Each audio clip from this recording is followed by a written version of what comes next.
the thing I wanted to say here about energy as well is that, you know, we're going to talk about money a little bit later on.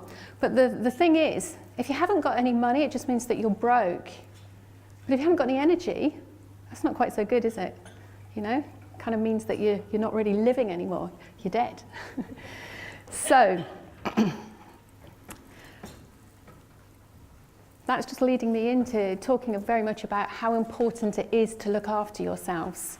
Because most of us in the room, we're solopreneurs, and without us, if we're not in the most optimum state, without us, there is no business. And you might be saying, I know, I've heard that before, I absolutely know it. But are you really applying that knowledge? Are you really applying that in all the different areas of your life right now? You know, physically, spiritually, emotionally, are you really, really taking good care of yourself? Because as I said, and I'm not afraid to repeat it again, you know, without you, quite often there would not be a business. It's really, really important that you're looking after yourself. So, I want to go back to something that we were talking about earlier on, goal setting. Remember what I said was that we have been taught that that's the way to operate, that we need to set goals if we want to achieve something. Now, what I'm going to share right now, some of you may not agree with me, and that's absolutely fine. We're all entitled to our own opinions. Some of you may not be able to see it in the way that I can see it. But what if we were just suddenly to drop all those goals and no longer have any goals?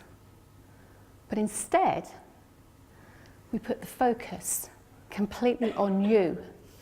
And instead of trying to achieve all the things that we want to do all the time, we start thinking about who we want to be, keeping the focus totally on looking at who am I being in my life? Not what am I doing, who am I being? Because this is one of the things that I've learned. I've learned very much that, well, sorry, let me just backtrack for this slide. We've been taught, and this is why it can sometimes be so challenging. We've been taught, it's really important, don't be self-centered. You mustn't think about yourself all the time. You've got to think about other people's needs. Be nice to other people. So can you see there's quite a challenge here? But we all know this to be true. We all know that if we were in that situation on an aeroplane with our children and the oxygen mask came down, we'd be putting the oxygen mask on ourselves straight away so that we could actually help and support and save our children. So why are we not applying this to our business? This is what I'm seeing a lot of. I'm seeing an awful lot of this with the women. People who are absolutely stressed, worn out, tired, trying to balance. I don't like that word balance. I think balancing's hard. I much prefer the word finding a harmony. You know, people who are absolutely shattered at the end of the day. And why is this? I believe it's because most of us are taking on other people's beliefs. Remember back to the story that I told you at the beginning? I told you it was relevant about the ham.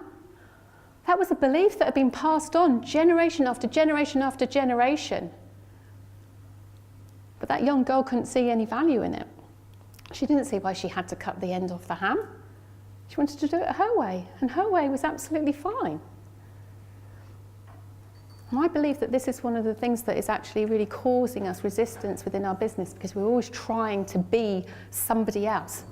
So I want to make a suggestion to you that you stop living other people's lives and start doing the things that you really want to do and turn up and show up in the world as the person that you really want to be.